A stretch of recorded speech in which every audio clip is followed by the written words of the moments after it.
ನಿರಂತರ ಸುದ್ದಿ. ಮಂಗಳೂರು ನಗರದಲ್ಲಿ ಡ್ರಗ್ಸ್ ದಂಧೆ ಅವ್ಯಾಹತವಾಗಿ ಇದೆ.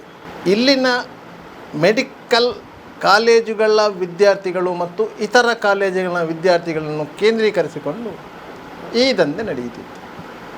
ಈ ಹಿಂದೆ ಗಾಂಜಾ ವ್ಯವಹಾರ ಇಲ್ಲಿ ವ್ಯಾಪಕವಾಗಿತ್ತು. ಲೆಪ್ರಸಿಗಳನ್ನು ಬಳಸಿಕೊಂಡು ಈ ವ್ಯವಹಾರದ ಜಾಲವನ್ನು ವಿಸ್ತರಿಸಲಾಗುತ್ತದೆ. ಅದು ಮುಂದುವರಿದು MDMA ಯಂತಹ ಸಿಂಥೆಟಿಕ್ ಡ್ರಗ್ಗಳು ಮಂಗಳೂರು ನಗರಕ್ಕೆ ಕಾಲಿಟ್ಟವು.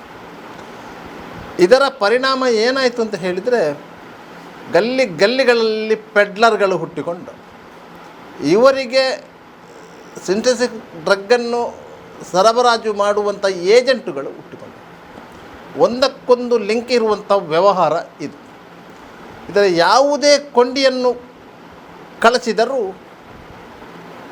ಡ್ರಗ್ಸ್ ಜಾಲದ ಮೂಲವನ್ನು ಪತ್ತೆ ಹಚ್ಚಲು ಸಾಧ್ಯವಾಗುವುದಿಲ್ಲ. ಅದಕ್ಕೂ ಒಂದು ಕಾರಣ ಇದೆ. MCC ಬ್ಯಾಂಕ್ ಲಿಮಿಟೆಡ್ ಬೆಳ್ಮಣ್ಣಲ್ಲಿ MCC ಬ್ಯಾಂಕಿನ 19ನೇ ಶಾಖೆಯನ್ನ ಆರಂಭಿಸುವ ಸುಸಂದರ್ಭದ ಪ್ರಯುಕ್ತ ಆಯ್ದ ನಿರಕ್ಕು ಠೇವಣಿಗಳ ಮೇಲೆ ಶೇಕಡ 8.5% ಆಕರ್ಷಕ ಬಡ್ಡಿ ಹಾಗೂ ₹1,200ರಿಂದ ಆರಂಭವಾಗುವ ಅತಿ ಕಡಿಮೆ ಬಾಡಿಗೆಯಲ್ಲಿ ಭದ್ರತಾ ಲಾಕರ್ಗಳು. 113 ವರ್ಷಗಳಿಂದ ನಿಮ್ಮ ಸೇವೆಯಲ್ಲಿ. ಹಿಂದೆ ನಿಮ್ಮ ಹತ್ತಿರದ MCC ಬ್ಯಾಂಕ್ ಶಾಖೆಯನ್ನು ಸಂಪರ್ಕಿಸಿರಿ. ದೂರವಾಣಿ ಸಂಖ್ಯೆ 7090701105. Toll free number 1800123296. ಷರತ್ತುಗಳು ಅನ್ವಯ. ಸಂಶಯದ ಮೇಲೆ ಒಬ್ಬ ಡ್ರಗ್ಸ್ ಸೇವಿಸಿದವನನ್ನು ಪೊಲೀಸರು ಪತ್ತೆ ಹಚ್ಚಿದರೆ ಆತನನ್ನು ಠಾಣೆಗೆ ಕರೆದುಕೊಂಡು ಹೋಗಿ ವಿಚಾರಣೆ ನಡೆಸಿ ಆತನ ಮೆಡಿಕಲ್ ಚೆಕಪ್ ಮಾಡಿಸಿ ಆತನ ಮೇಲೆ ಕೇಸು ದಾಖಲಿಸುವಷ್ಟರಲ್ಲಿ ಸುಮಾರು 6 ಗಂಟೆಗಳು ಕಳೆದು ಹೋಗ್ತದೆ. ಮತ್ತೆ ಆತನನ್ನು ವಿಚಾರಣೆಗೆ ಗುರಿಪಡಿಸಿದಾಗ ಆತ ಪೊಲೀಸರೊಂದಿಗೆ ಸಂವಹನ ನಡೆಸುವುದೇ ಇಲ್ಲ. ಯಾಕಂತ ಹೇಳಿದರೆ ಅವ ನಶೆಯ ಅಮಲಿನಲ್ಲಿ ಇರ್ತಾನೆ. ಸ್ವಲ್ಪ ಸಮಯ ಕಳೆದರೆ ಆತನನ್ನು ನ್ಯಾಯಾಲಯಕ್ಕೆ ಹಾಜರುಪಡಿಸಬೇಕಾದ ಅನಿವಾರ್ಯತೆ ಪೊಲೀಸರಿಗೆ ಸಿಗ್ತದೆ. ಯಾಕಂದರೆ ಒಬ್ಬ ಆರೋಪಿಯನ್ನು ಆತನನ್ನು ಬಂಧಿಸಿದ 24 ಗಂಟೆಗಳ ಒಳಗೆ ನ್ಯಾಯಾಲಯಕ್ಕೆ ಹಾಜರುಪಡಿಸಬೇಕು. ಆದ್ದರಿಂದ ಪೊಲೀಸರಿಗೆ ಅದರ ಲಿಂಕ್ಗಳು ಸಿಗ್ತಾ ಇರಲಿಲ್ಲ. ಆದರೆ ಮಂಗಳೂರು ನಗರ ಪೊಲೀಸ್ ಆಯುಕ್ತ ಅನುಪಮ್ ಅಗರ್ವಾಲ್ ಅವರ ನಿರ್ದೇಶನದನ್ವಯ ಇನ್ಸ್ಪೆಕ್ಟರ್ KM ರಫೀಕ್ ನೇತೃತ್ವದ CCB ಪೊಲೀಸರ ಇಡೀ ತಂಡ ಕಳೆದ 6 ತಿಂಗಳಿನಿಂದ ಈ ಜಾಲದ ಬೆನ್ನಿಗೆ ಬಿದ್ದಿತ್ತು. ಇಂತಹ ಒಂದು ಬೃಹತ್ ಜಾಲವೊಂದು ಮಂಗಳೂರು, ಬೆಂಗಳೂರು, ಬಾಂಬೆ, ದೆಹಲಿ ಮೂಲಕ ಆಪರೇಟ್ ಮಾಡ್ತಾಯಿವೆ. ಇದರಲ್ಲಿ ಹಲವಾರು ಮಂದಿ ವಿದೇಶಿಯರು ಸೇರಿದಂತೆ ಭಾಗಿಗಳಾಗಿದ್ದಾರೆ. ಇಂಥವರನ್ನು ಎಡೆಮುರಿ ಕಟ್ಟಲಿಕ್ಕೆ ಈ ತಂಡ ಪ್ರಯತ್ನ ಪಡುತ್ತಲೇ ಇತ್ತು. ಇಂತಹ ಒಂದು ಜಾಲ ಕಾರ್ಯಾಚರಣೆ ನಡೆಸ್ತದೆ ಅನ್ನೋದು ಪೊಲೀಸರಿಗೆ ಗೊತ್ತಿತ್ತು. ಆ ಜಾಲದ ಮೂಲ ಎಲ್ಲಿ ಎನ್ನುವುದು ಮಾತ್ರ ಪೊಲೀಸರ ತನಿಖೆಯಲ್ಲಿ ಬೆಳಕಿಗೆ ಬರಬೇಕಿತ್ತು. ಆದರೆ ಪೊಲೀಸರಿಗೆ ಕಾಲಕಾಲಕ್ಕೆ ನಿರಂತರವಾಗಿ ಕಾರ್ಯಾಚರಣೆ ನಡೆಸಲು ಸಾಧ್ಯವಾಗುತ್ತಿರಲಿಲ್ಲ. ಅದು ಕರ್ತವ್ಯದ ಒತ್ತಡ. ಆದ್ದರಿಂದ ಒಂದು ಹಂತದಲ್ಲಿ ಪೊಲೀಸರು ಗಮ್ಯಸ್ಥಾನ ಸೇರ್ತಾರಾಗುವಾಗ ಮತ್ತೊಂದು ಕರ್ತವ್ಯದ ಕರೆ ಬರ್ತಾಯಿತ್ತು. ಅದು ಅಲ್ಲಿಗೆ ಕಟ್ಟಾಗ್ತಾಯಿತ್ತು. ಮತ್ತೆ ಅದನ್ನು ಮುಂದುವರಿಸಿಕೊಂಡು ಹೋಗಬೇಕಾದರೆ ಮತ್ತೆ ಕೆಲವು ಸಮಯಗಳು ಸಾಗ್ತಾಯಿತ್ತು. ಆದ್ದರಿಂದಾಗಿ ಈ ಜಾಲವನ್ನು ಪತ್ತೆ ಹಚ್ಚಲಿಕ್ಕೆ ಸುಮಾರು 6 ತಿಂಗಳು ಬೇಕಾಯಿತು. ಸುಮಾರು 6 ತಿಂಗಳ ಹಿಂದೆ ಮಂಗಳೂರಿನ ಪಂಪ್ವೆಲ್ನ ಹೋಟೆಲೊಂದಕ್ಕೆ CCB ಪೊಲೀಸರು ದಾಳಿ ನಡೆಸಿದ್ದರು. ಆ ಸಂದರ್ಭದಲ್ಲಿ ಹೈದರ್ ಅಲಿ ಎನ್ನುವಂಥ ಒಬ್ಬ ಡ್ರಗ್ ಪೆಡ್ಲರ್ ಸಿಕ್ಕಿಬಿದ್ದಿದ್ದ. ಆತನ ಬಳಿ ಕೇವಲ ಒಂದು 15 ಗ್ರಾಮ್ MDMA ಡ್ರಗ್ಸ್ ಸಿಕ್ಕಿತ್ತು. ಅದು ಬರೀ ಸಣ್ಣ ಕ್ವಾಂಟಿಟಿ. ಆತನನ್ನು ಪೊಲೀಸರು ಇಂಟ್ರಾಗೇಷನ್ಗೆ ಒಳಪಡಿಸಿದಂಥ ಸಂದರ್ಭದಲ್ಲಿ ಈ ಜಾಲದ ಹಿಂದೆ ಯಾರ್ಯಾರು ಇದ್ದಾರೆ ಎನ್ನುವುದಂತೂ ಗೊತ್ತಾಗಿತ್ತು. ಆದ್ದರಿಂದ ಪೊಲೀಸರ ತಂಡ ಆ ನಿಟ್ಟಿನಲ್ಲಿ ತನಿಖೆ ನಡೆಸಿದಾಗ ಇದರ ಮೂಲ ಇರುವುದು ನೈಜೀರಿಯಾ ಎನ್ನುವುದು ಗೊತ್ತಾಯಿತು. ನೈಜೀರಿಯಾ ಎನ್ನುವಂತಹ ಅತ್ಯಂತ ಕುಖ್ಯಾತ ಬಡ ರಾಷ್ಟ್ರವೊಂದರ ನಿವಾಸಿಗಳು ಭಾರತವನ್ನು ಅವಲಂಬಿಸಿರುವುದು ವಿದ್ಯಾಭ್ಯಾಸದ ವೀಸಾದ ಮೂಲಕ. ಯಾಕಂದರೆ ವಿದ್ಯಾಭ್ಯಾಸಕ್ಕಾಗಿ ಭಾರತಕ್ಕೆ ಬರ್ತಾರೆ. ಇಲ್ಲಿನ ಇಂಜಿನಿಯರಿಂಗ್ ಕಾಲೇಜು, ಮೆಡಿಕಲ್ ಕಾಲೇಜು ಇತ್ಯಾದಿಗಳಲ್ಲಿ ಪ್ರವೇಶ ಗಿಟ್ಟಿಸುತ್ತಾರೆ. ಮತ್ತು ಇಲ್ಲಿನ ಖರ್ಚು ವೆಚ್ಚಗಳೆಲ್ಲ ತೂಗಿಸಲು ನೈಜೀರಿಯಾದಿಂದಲೇ ಮಾದಕ ವಸ್ತುಗಳನ್ನು ತರಿಸಿಕೊಂಡು ಇಲ್ಲಿ ವ್ಯವಹಾರ ಮಾಡ್ತಾ ಇರ್ತಾರೆ. ಸಾಮಾನ್ಯವಾಗಿ ಪೊಲೀಸರು ವಿದ್ಯಾರ್ಥಿಗಳನ್ನು ಟಚ್ ಮಾಡಲಿಕ್ಕೆ ಹೋಗೋದಿಲ್ಲ. ಯಾಕಂತ ಹೇಳಿದರೆ ಅವರೆಲ್ಲರೂ ಪ್ರತಿಷ್ಠಿತ ಕಾಲೇಜಿನ ID ಕಾರ್ಡ್ಗಳನ್ನು ಇಟ್ಟುಕೊಂಡಿರ್ತಾರೆ. ಯಾವಾಗ ವಿದ್ಯಾರ್ಥಿಗಳನ್ನು ಪೊಲೀಸರು ಟಚ್ ಮಾಡಿದ್ರು ಅಂತ ಹೇಳಿದರೆ ಪೊಲೀಸರ ಮೇಲೆಯೇ ಎಲಿಗೇಷನ್ ಬರುತ್ತೆ. ಅವರ ವಿದ್ಯಾಭ್ಯಾಸಕ್ಕೆ ತೊಂದರೆ ಆಗುತ್ತದೆ, ಕಾಲೇಜಿನ ರೆಪ್ಯುಟೇಷನ್ ಹಾಳಾಗುತ್ತದೆ. ಈ ಎಲ್ಲ ಕಾರಣಗಳು ಮುಂದಕ್ಕೆ ಬರ್ತವೆ. ಆದ್ದರಿಂದಾಗಿ ಪೊಲೀಸರು ವಿದ್ಯಾರ್ಥಿಗಳನ್ನು ಮುಟ್ಲಿಕ್ಕೆ ಹೋಗುವುದಿಲ್ಲ. ಅದೂ ಅಲ್ಲದೆ ಆ ವಿದ್ಯಾರ್ಥಿಗಳು ಆ ಕಾಲೇಜಿಗೆ ಸೇರ್ಪಡೆ ಆಗುವಾಗ ಕ್ಯಾಪಿಟೇಷನ್ ಫೀ ಕಟ್ಟಿರ್ತಾರೆ. ಲಕ್ಷಗಟ್ಟಲೆ ಹಣ ಕಟ್ಟಿ ಅವರು ಆ ಕಾಲೇಜಿನಲ್ಲಿ ವಿದ್ಯಾಭ್ಯಾಸ ಮಾಡ್ತಾರೆ. ಆದರೆ ಅವರು ಆ ವಿದ್ಯಾಭ್ಯಾಸದ ನೆಪದಲ್ಲಿ ಮಾಡುತ್ತಿದ್ದಿರುವುದು ಮಾತ್ರ ಇಂತಹ ದಂಧೆ. ಕೇವಲ 1-2 ವಿದ್ಯಾರ್ಥಿಗಳಲ್ಲ, ಒಂದು ತಂಡವಾಗಿ ಈ ಜಾಲ ಕಾರ್ಯಾಚರಣೆ ನಡೆಸಿತು. ವಿವಿಧ ಕಾಲೇಜುಗಳಲ್ಲಿ ಆ ತಂಡದ ಒಂದೊಂದು ನೆಟ್ವರ್ಕ್ಗಳಿರ್ತಿತ್ತು. ಆ ನೆಟ್ವರ್ಕ್ಗಳ ಆಧಾರದಲ್ಲಿ ಅವರು ಹೊರಗಿನ ಪ್ರಪಂಚವನ್ನು ಸಂಪರ್ಕ ಮಾಡ್ತಾಯಿದ್ದಾರೆ. ಹೊರಗಿನವರನ್ನು ಏಜೆಂಟ್ಗಳಾಗಿ ನೇಮಿಸಿಕೊಳ್ಳೋದು. ಅಂಥ ಒಬ್ಬ ಏಜೆಂಟೇ ಈ ಅಬಿದ್. ಈತನನ್ನು ಪೊಲೀಸರು ಬಂಧಿಸಿ ವಿಚಾರಣೆ ನಡೆಸುವಾಗ ಈತನ ಮೂಲಕ ಹಲವಾರು ಮಾಹಿತಿಗಳು ಬಂದಿತ್ತು. ತದನಂತರ ಪೊಲೀಸರು ಮತ್ತೊಬ್ಬನನ್ನು ಈ ಜಾಲಕ್ಕೆ ಸಂಬಂಧಪಟ್ಟ ಹಾಗೆ ಬಂಧಿಸಿದಾಗ ಆತ ನೀಡಿದ ಮಾಹಿತಿಯಂತೆ ಈ ಡ್ರಗ್ಸ್ ಎಲ್ಲಿಂದ ಬರ್ತದೆ ಅಂದರೆ ಅದು ನೈಜೀರಿಯಾದಿಂದ ಬರ್ತದೆ. ನೈಜೀರಿಯಾದ ಪ್ರಜೆಗಳು ಈ ಡ್ರಗ್ಸನ್ನು ತಂದು ಕೊಡ್ತಾರೆ ಮತ್ತು ಹಣವನ್ನು ಪಡ್ಕೊಂಡು ಹೋಗ್ತಾರೆ ಎನ್ನುವ ಮಾಹಿತಿ ಸಿಕ್ಕಿತು. ಕೇವಲ ಈ ಮಾಹಿತಿಯನ್ನು ಆಧರಿಸಿಯೇ CCP ಪೊಲೀಸರ ತಂಡ ಹಲವು ಬಾರಿ ದೆಹಲಿಗೆ ಪ್ರಯಾಣ ಮಾಡಿತ್ತು. ದೆಹಲಿ ವಿಮಾನ ನಿಲ್ದಾಣಕ್ಕೆ ನೈಜೀರಿಯಾದಿಂದ ಬರುವಂತಹ ಪ್ರಯಾಣಿಕರ ಲಿಸ್ಟನ್ನು ಪರಿಶೀಲನೆ ಮಾಡಿತ್ತು. 10 ಹಲವು ದಾಖಲೆಗಳನ್ನು ಪರಿಶೀಲನೆ ಮಾಡಿತ್ತು. ಕೊನೆಗೆ ಅವರು 2 ಆರೋಪಿಗಳನ್ನು ಗುರುತಿಸುವಲ್ಲಿ ಯಶಸ್ವಿಯಾಗಿದ್ದರು. ಅಂತಹ ಆರೋಪಿಗಳು ಅಂದರೆ ಬಂಬಾ ಫಾಂಟಾ ಅಲಿಯಾಸ್ ಎಡೋನಿಸ್ ಜುಬಿಲೈಲ್ ಮತ್ತು ಒಲಿಜೋ ಇವೆನ್ಸ್ ಆಲಿ ಯಾನೆ ಅಬಿಲೈಲ್ ಎಡೋನಿಸ್ ಅಂತ ಹೇಳಿ. ಇಬ್ಬರಿಗೂ 26-30 ವರ್ಷದ ಆಸುಪಾಸು ವಯಸ್ಸು. ಈ 2 ಹೆಣ್ಮಕ್ಕಳು ನೈಜೀರಿಯಾದಿಂದ ಡ್ರಗ್ಸನ್ನು ಟ್ರಾಲಿ ಬ್ಯಾಗ್ಗಳ ಮೂಲಕ ದೆಹಲಿ ಏರ್ಪೋರ್ಟಿಗೆ ತರ್ತಾಯಿದ್ರು. ದೆಹಲಿ ಏರ್ಪೋರ್ಟ್ನಲ್ಲಿ ಇವರಿಗೆ ಒಂದು ನೆಟ್ವರ್ಕ್ ಇತ್ತು. ಅಂದರೆ ಕಸ್ಟಮ್ಸ್ ಇಮಿಗ್ರೇಷನ್ ಇಲ್ಲದೆ ಅವರು ಏರ್ಪೋರ್ಟಿಂದ ಹೊರಗೆ ಬರ್ತಾಯಿದ್ರು. ಅಲ್ಲಿನ ಅಧಿಕಾರಿ ವರ್ಗಗಳೊಂದಿಗೆ ಕೆಲವೊಂದು ನಿಕಟವಾದಂತಹ ಸಂಪರ್ಕಗಳಿತ್ತು. ಅದರ ಅವಕಾಶವನ್ನು ಅವರು ಪ್ರಯೋಜನ ಪಡ್ಕೊಳ್ತಾ ಇದ್ದರು.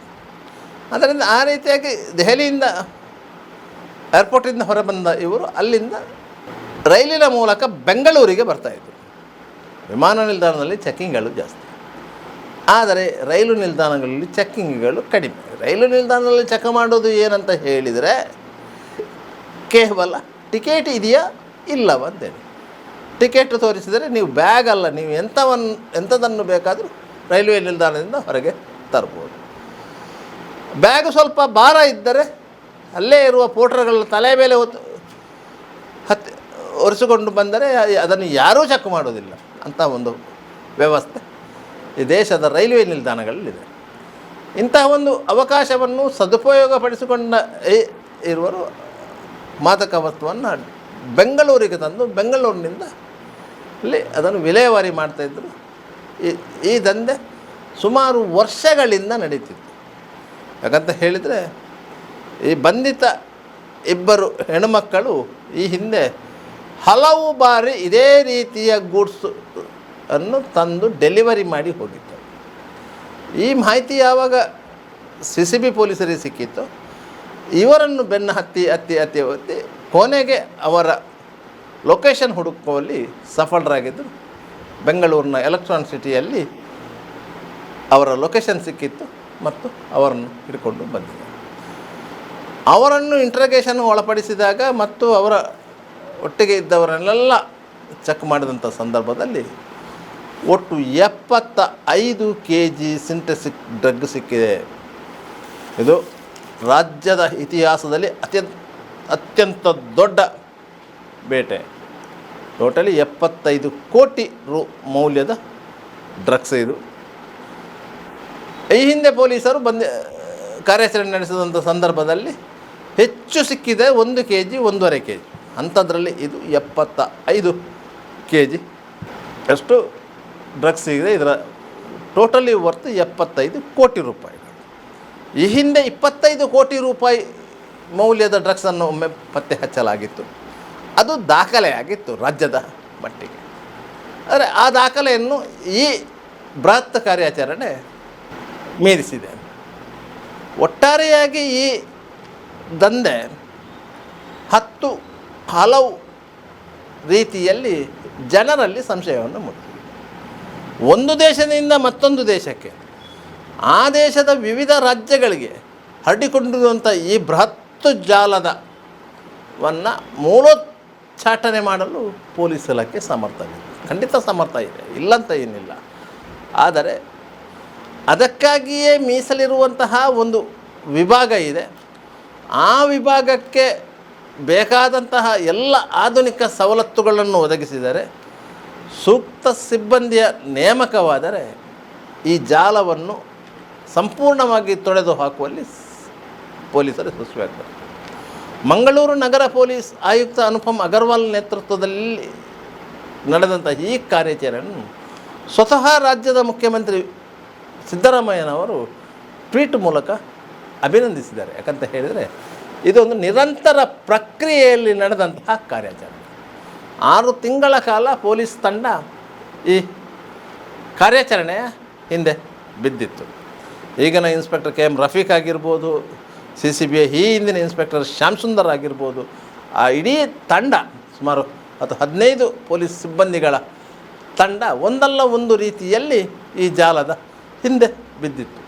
ಪೊಲೀಸರು ಯಾವುದೇ ಕಾರ್ಯಾಚರಣೆ ನಡೆಸಬೇಕು ಅಂತ ಇದ್ದರೂ ಹಲವು ಸಂಕಷ್ಟಗಳು ಎದುರಾಗ್ತದೆ. ಆರೋಪಿಯನ್ನು ಯಾರು ಎಂದು ಗುರುತಿಸಬೇಕು 1, ಆತನ ಲೊಕೇಶನ್ ಪತ್ತೆ ಹಚ್ಚಬೇಕು 2, ಮತ್ತು ಆತನ ಮುಖಚಹರೆ ಮತ್ತು ಇತರ ದಾಖಲೆಗಳನ್ನು ಐಡೆಂಟಿಫೈ ಮಾಡಬೇಕು. ಅದೆಲ್ಲವೂ ಸಂಪೂರ್ಣ ಆದ ಮೇಲೆ ಆತನ ಬೆನ್ನಿಗೆ ಕೈ ಹಾಕಲಿಕ್ಕೆ ಸಾಧ್ಯ ಆಗುತ್ತೆ. ಇಲ್ಲ ಇದ್ದರೆ ಆರೋಪಿಗಳು ಪೊಲೀಸರಿಗಿಂತ 10 ಪಾಲು ಚಾಣಾಕ್ಷರಿರ್ತಾರೆ. ಯಾಕಂತ ಹೇಳಿದರೆ ಕಳ್ಳನೊಬ್ಬನಿಗೆ ಹೇಗೆ ಪೊಲೀಸರನ್ನು ಹೇಮಾರಿಸಬೇಕು ಎನ್ನುವುದರ ಬಗ್ಗೆಯೇ ಒಂದು ತರಬೇತಿ ಆಗ್ತದೆ ಅಂತ ಹೇಳ್ತಾರೆ. ಅದರಿಂದಾಗಿ ಈ ಕಳ್ಳ ವ್ಯವಹಾರದಲ್ಲಿ ತೊಡಗಿಸಿಕೊಂಡವರೆಲ್ಲರೂ ಪೊಲೀಸರ ಬಗ್ಗೆ ಒಂದು ರೀತಿಯಲ್ಲಿ ಕಣ್ಣಿಟ್ಟಿರ್ತಾರೆ. ಪೊಲೀಸರನ್ನು ಹೇಗೆ ಏಮಾರಿಸಬೇಕು ಎನ್ನುವುದು ಎಲ್ಲವನ್ನು ಅವರು ಅರಿತುಕೊಂಡಿರ್ತಾರೆ. ಆದ್ದರಿಂದ ಪೊಲೀಸರು ಅವರಿಗಿಂತ ಚಾಣಾಕ್ಷತನದಿಂದ ಕಾರ್ಯಾಚರಣೆ ನಡೆಸಬೇಕಾಗ್ತದೆ. ಅಂತಹ ಕಾರ್ಯಾಚರಣೆಯನ್ನು ಮಂಗಳೂರು ನಗರ CCB ಪೊಲೀಸರು ನಡೆಸಿದ್ದಾರೆ. ಬರೀ ದೊಡ್ಡ ಮಟ್ಟದ ಕಾರ್ಯಾಚರಣೆ. ಪೊಲೀಸ್ ಆಯುಕ್ತರೇ ಈ ಕಾರ್ಯಾಚರಣೆಯ ಬಗ್ಗೆ ಮೆಚ್ಚುಗೆ ವ್ಯಕ್ತಪಡಿಸಿದ್ದಾರೆ. ಇಡೀ ಕಾರ್ಯಾಚರಣೆಯ ಬಗ್ಗೆ ಪೊಲೀಸ್ ಆಯುಕ್ತರೇ ಸಡ್ಡಂತವಾಗಿ ವಿವರಿಸಿದ್ದಾರೆ, ಕೇಳಿ.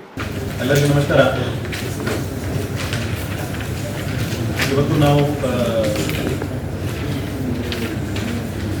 ಡ್ರಗ್ಸ್ ಸೀಜರ್ದು ಒಂದು ಪ್ರೆಸ್ ಮಾಡಿದ್ದೀವಿ. ಮಂಗಳೂರು CCB ಅವರು ಒಂದು ಅತಿ ದೊಡ್ಡ ಕಾರ್ಯಾಚರಣೆ ಮಾಡಿದ್ದಾರೆ. ಇದು ಕರ್ನಾಟಕ ಪೊಲೀಸ್ ಇತಿಹಾಸದಲ್ಲಿ ಅತಿ ಹೆಚ್ಚು ಸೀಜರ್ದು ಒಂದು ಇದೆ. ಇದು 6 ತಿಂಗಳು ಹಿಂದೆ ಒಬ್ಬ ಹೈದರಲ್ಲಿ ನಾವು ಡ್ರಗ್ ಪೆಡ್ಲಿಂಗ್ ಕೇಸ್ ಮಾಡುವಾಗ ಪ್ರಾರಂಭ ಆಯಿತು. ಅವರಿಂದ ನಾವು ಆವಾಗ 15 ಗ್ರಾಮ್ MDMA ಸೀಸ್ ಮಾಡಿದ್ವಿ ಪಂಪಲ್ಲಿಂದ. ನಂತರ ಅವ್ರದ್ದು ಇಂಟರೋಗೇಷನ್ ಮತ್ತು ಇನ್ವೆಸ್ಟಿಗೇಷನ್ನಲ್ಲಿ ನಮಗೆ ಒಬ್ಬ ನೈಜೀರಿಯನ್ ಬಗ್ಗೆ ಮಾಹಿತಿ ಸಿಕ್ಕಿದೆ. ಆ ನೈಜೀರಿಯನ್ ಪೀಟರ್ ಐಕಡಿ ಮುಲುಮ್ ಅವ್ರಿಗೆ ಅರೆಸ್ಟ್ ಮಾಡೋದಂತ ನಮಗೆ ಅವರಿಂದ 6 kg 300 ಗ್ರಾಮ್ MDMA ನಾವು ಸೀಸ್ ಮಾಡಿದ್ವಿ. ನಂತರ ಅವ್ರದ್ದು ಇನ್ವೆಸ್ಟಿಗೇಷನ್ ಮತ್ತು ಇಂಟರೋಗೇಷನ್ ಮತ್ತು ನಂತರ ನಮಗೆ ಇನ್ನೂ ದೊಡ್ಡ ಪ್ರಮಾಣದ ಲಿಂಕ್ಸ್ಗಳು ನಮಗೆ ಸಿಕ್ಕಿದೆ. ಆದ ನಂತರ ಬೆಂಗಳೂರು ಸಿಟಿ ಕ್ರೈಮ್ ಬ್ರಾಂಚ್ ಅವರು 6 ತಿಂಗಳಿಂದ ಆ ಲಿಂಕ್ಸ್ ಮತ್ತು ಇನ್ಫಾರ್ಮೇಷನ್ ಮೇಲೆ ನಾನು ಕೆಲಸ ಮಾಡ್ತಾಯಿದ್ರು. ಮೂಲತಃ ಬೆಂಗಳೂರಿಗೆ ಇವೆಲ್ಲ MDMA ಡೆಲ್ಲಿಯಿಂದ ಸಪ್ಲೈ ಆಗ್ತಾಯಿತ್ತು. ಸೊ ಸಾಕಷ್ಟು ಸತಿ ನಮ್ಮವರು ಬೆಂಗಳೂರು ಮತ್ತು ಡೆಲ್ಲಿ ಪ್ರವಾಸ ಮಾಡಿ ಇದ್ರ ಬಗ್ಗೆ ಮಾಹಿತಿ ಸಂಗ್ರಹ ಮಾಡಿದ್ದಾರೆ. ನಂತರ ನಮಗೆ ಈ MDMA ಜಾಲ ಬಗ್ಗೆ ಒಂದು ಪ್ಯಾಟರ್ನ್ ನಮಗೆ ಕಂಡು ಬಂತು. ಪ್ಯಾಟರ್ನ್ ಹೇಗಿದೆ ದಟ್ ಎವ್ರಿ 15 days ಡೆಲ್ಲಿಯಿಂದ ಆಫ್ರಿಕನ್ ಮತ್ತು ನೈಜೀರಿಯನ್ ನ್ಯಾಷನಾಲಿಟಿ ಅವರು ಲೇಡೀಸ್ ಮಿಡ್ ನೈಟ್ ಪ್ರಯಾಣ ಮಾಡಿ ಮಾರನೇ ದಿವಸ ಲೋಕಲ್ ಪ್ಯಾಡ್ಲರ್ಸ್ಗೆ ಇದನ್ನು ಸಪ್ಲೈ ಮಾಡಿ ಮತ್ತೆ ರಿಟರ್ನ್ ಹೋಗೋದು. ಸೊ ನಮ್ಮ ಟೀಮ್ ಸುಮಾರು ತಿಂಗಳಿಂದ ಅವ್ರಿಗೆ ವಾಚ್ ಮಾಡ್ತಾಯಿದ್ರು. 13th ಈವ್ನಿಂಗ್ ನಮಗೆ ಒಂದು ಚಿಕ್ಕ ಮಾಹಿತಿ ಬರ್ತದೆ ದಟ್ ಡೆಲ್ಲಿಯಿಂದ ಇಬ್ಬರು ಆಫ್ರಿಕನ್ ನ್ಯಾಷನಾಲಿಟೀಸ್ ಅವರು ಇವತ್ತು ಪ್ರಯಾಣ ಮಾಡ್ತಾ ಇದ್ದಾರೆ. ಇಮಿಡಿಯೇಟ್ಲಿ ನಮ್ಮವರು ಕೂಡ ಆ ಕೇಸ್ ಫಾಲೋಅಪ್ ಮಾಡಿ ಅಲ್ಲಿಗೆ ಹೋಗಿದ್ದಾರೆ. ಸೊ ಆ ದಿವಸ ರಾತ್ರಿ 9:50 ಡೆಲ್ಲಿ ಟು ಬೆಂಗಳೂರು ಫ್ಲೈಟ್ ಹತ್ತಿ ಇಬ್ಬರು ಆಫ್ರಿಕನ್ ನ್ಯಾಷನಾಲಿಟೀಸ್ದು ಲೇಡೀಸನ್ನು ಬೆಂಗಳೂರು ಅರೈವಲ್ ಆಗ್ತಾರೆ ರಾತ್ರಿ 12:15. ನಂತರ ಒಂದು ಕ್ಯಾಬ್ ಬುಕ್ ಮಾಡಿ ಅವರು ಹೋಗ್ತಾರೆ. Same time our teams following them to find out ಅವರು ಯಾರ್ಯಾರಿಗೆ ಇದು ಡೆಲಿವರಿ ಕೊಟ್ಟಿದ್ದಾರೆ ಅಂತ. ಅನ್ಫಾರ್ಚುನೇಟ್ಲಿ ನಮಗೆ ಆ ಮಧ್ಯದಲ್ಲಿ ಯಾವುದು ಲೋಕಲ್ ಪೆಡ್ಲರ್ ಕಂಡಿಲ್ಲ. ನಂತರ ನಮ್ಮ ಟೀಮ್ ಅವರು ಅವರಿಗೆ ಬೆಳಿಗ್ಗೆ 7:15 14th ಮಾರ್ಚ್ ಬೆಳಿಗ್ಗೆ 7:15 ಇಲ್ಲಾದ್ರಿ ನಗರ್ ಎಲೆಕ್ಟ್ರಾನಿಕ್ ಸಿಟಿ ಹತ್ತಿರ ಒಂದು ಇಂಟರ್ಸೆಪ್ಟ್ ಮಾಡಿದ್ದಾರೆ. ಇಂಟರ್ಸೆಪ್ಟ್ ಮಾಡುವಾಗ ಅವತ್ತ ಒಂದು 2 ಟ್ರಾಲೀಸ್ ಇತ್ತು. ಆ 2 ಟ್ರಾಲೀಸ್ದು ತಪಾಸಣೆ ಮಾಡುವಾಗ ಅದರಲ್ಲಿ ಸುಮಾರು 38 kg MDMA ಇತ್ತು, which is international price is 75 crores. So ಈಗ ನಾವು ಅವರಿಗೆ ಅವ್ರ ಮೇಲೆ ಅದೇ ಕೇಸಲ್ಲಿ ಫರ್ದರ್ ಕೇಸ್ ರಿಜಿಸ್ಟರ್ ಮಾಡಿ ಇನ್ವೆಸ್ಟಿಗೇಷನ್ ಮಾಡ್ತಾ ಇದ್ದೀವಿ. ಪ್ರಾರಂಭಿಕ ಮಾಹಿತಿ ಪ್ರಕಾರ ಇವರು ಈ ಕೃತ್ಯ ಸುಮಾರು 1 ವರ್ಷಕ್ಕಿಂತ ಹೆಚ್ಚು ಕಾಲದಿಂದ ಮಾಡ್ತಾ ಇದ್ದಾರೆ. 2 ladies involved in this. First, A1 is Bemba Fenta, alias Adonis Jebula. She is from West Africa. And 2020 ಅವರು ಮೊದಲೇ ಬಾರಿ ಡೆಲ್ಲಿಗೆ ಬರ್ತಾರೆ ಬಿಸ್ನೆಸ್ ವೀಸಾ ಅದಾದಮೇಲೆ. ಆದ ನಂತರ ಅಲ್ಲಿಗೆ ಕಂಟಿನ್ಯೂ ಆಗ್ತಾರೆ. ನಂತರ ಅವ್ರದ್ದು ಕನ್ಫೆಷನ್ ಸ್ಟೇಟ್ಮೆಂಟ್ ಪ್ರಕಾರ ಕಳೆದ 1.5 ವರ್ಷದಲ್ಲಿ ಈ ಬಿಸ್ನೆಸ್ಸಲ್ಲಿ ಅವರು ಶಾಮೀಲಾಗಿದ್ದಾರೆ. Adonis, original name is Olipo Evans. ಅವರು ನೈಜೀರಿಯಾ 2016 ಜುಲೈಯಲ್ಲಿ ಡೆಲ್ಲಿಗೆ ಮೆಡಿಕಲ್ ವೀಸಾ ಮೇಲೆ ಬರ್ತಾರೆ. ಆ್ಯಂಡ್ ಆದ ನಂತರ ಅಲ್ಲಿ ವೀಸಾ ಎಕ್ಸ್ಪೈರ್ ಆದ ನಂತರ ಇಲ್ಲಿಗಲ್ ಸ್ಟೇ ಮಾಡ್ತಾ ಇದ್ದಾರೆ. ಅವರು ಕೂಡ ಇದೇ ಬಿಸ್ನೆಸ್ಸಲ್ಲಿ ಸುಮಾರು 1.5 ವರ್ಷದಿಂದ ಇದ್ದಾರೆ. ಮೊದಲೇ ಅವರು ಗ್ರೂಪ್ ಬಿಸ್ನೆಸ್ ಮಾಡ್ತಾ ಇದ್ರು. ಸೊ ಈ ಇಬ್ಬರು ಲೇಡೀಸ್ ಸಾಕಷ್ಟು ಸತಿ ಬೆಂಗಳೂರು ಮುಂಬೈಗೆ ಪ್ರಯಾಣ ಮಾಡಿದ್ದಾರೆ. ನಮ್ಮದು ಪ್ರಿಲಿಮಿನರಿ ಇನ್ವೆಸ್ಟಿಗೇಷನ್ ಪ್ರಕಾರ ಕಳೆದ 1 ವರ್ಷದಲ್ಲಿ ಸುಮಾರು 37 ಟೈಮ್ಸ್ ಅವರು ಬೆಂಗಳೂರು ಬಂದಿದ್ದಾರೆ ಮತ್ತು 22 ಟೈಮ್ಸ್ ಡೆಲ್ಲಿ ಹೋಗಿದ್ದಾರೆ. ಸೊ ಒಟ್ಟಾರೆ 1 ವರ್ಷದಲ್ಲಿ 59 ಟೈಮ್ಸ್ ಅವರು ಈ ಟ್ರಿಪ್ಸ್ ಮಾಡಿದ್ದಾರೆ. ಆ್ಯಂಡ್ ಸೊ ಇದೆಲ್ಲ ನಮ್ಮ ಮುಂದೆ ಇದೆ. ಫರ್ದರ್ ಇವರು ಬೆಂಗಳೂರು ಲ್ಯಾಂಡ್ ಆದ ನಂತರ ದೇ ವಿಲ್ ಸಾಮಾನ್ಯವಾಗಿ ಅವ್ರ ಮಾಡಸ್ ಆಪರೇಂಡಿ ಹೇಗೆ ಇರ್ತದೆ, ದೇ ವಿಲ್ ಹೈರ್ ಒಂದು ಕ್ಯಾಬ್. ಆದ ನಂತರ ಕ್ಯಾಬ್ ಆದಾದ ನಂತರ ಇನ್ನೊಂದು ಕ್ಯಾಬ್ ಹೈರ್ ಮಾಡಿ ಮಲ್ಟಿಪಲ್ ಪೆಡ್ಲರ್ಸ್ಗೆ ವೈಟ್ ಫೀಲ್ಡ್, ನೇರ್ಮಂಗಲ, ಕೇರ್ಪುರಂ, ಹೊಸಕೋಟೆ ತನಕ ಡೆಲಿವರಿ ಮಾಡಿ ನಂತರ ವಿದಿನ್ 24 hours ಅಲ್ಲಿ again return Bengaluru Delhi. So ಹೀಗೆ ಇವ್ರದ್ದು ಜಲ ಇದು ಇದೆ. And to some extent we have been able to break this network. And so I congratulate entire Mangalore CCB team for this extraordinary work. And this is one of the highest season. ನಾವು ಕಳೆದ ವರ್ಷ ಹೆಮ್ಮೆಯಿಂದ ಹೇಳಿದ್ವಿ that ಮಂಗಳೂರಿನ police Mangaluru city ಇತಿಹಾಸದ್ದು ಅತಿ ಹೆಚ್ಚು ದೊಡ್ಡ ಪ್ರಮಾಣದ ಸೀಸನ್ ಮಾಡಿದ್ದಾರೆ 6 kg. ಬಟ್ ಈ ವರ್ಷ ಈ ಪ್ರೆಸ್ ಮೀಟಲ್ಲಿ ನಾನು ಇನ್ನೂ ಹೆಮ್ಮೆಯಿಂದ ಹೇಳಿದ್ವಿ ದಟ್ ನಾವು ಇವತ್ತು ಕರ್ನಾಟಕ ಪೊಲೀಸ್ ಇತಿಹಾಸದ್ದು highest ever season and we will work continue to break this record. ನಿರಂತರ ಸುದ್ದಿ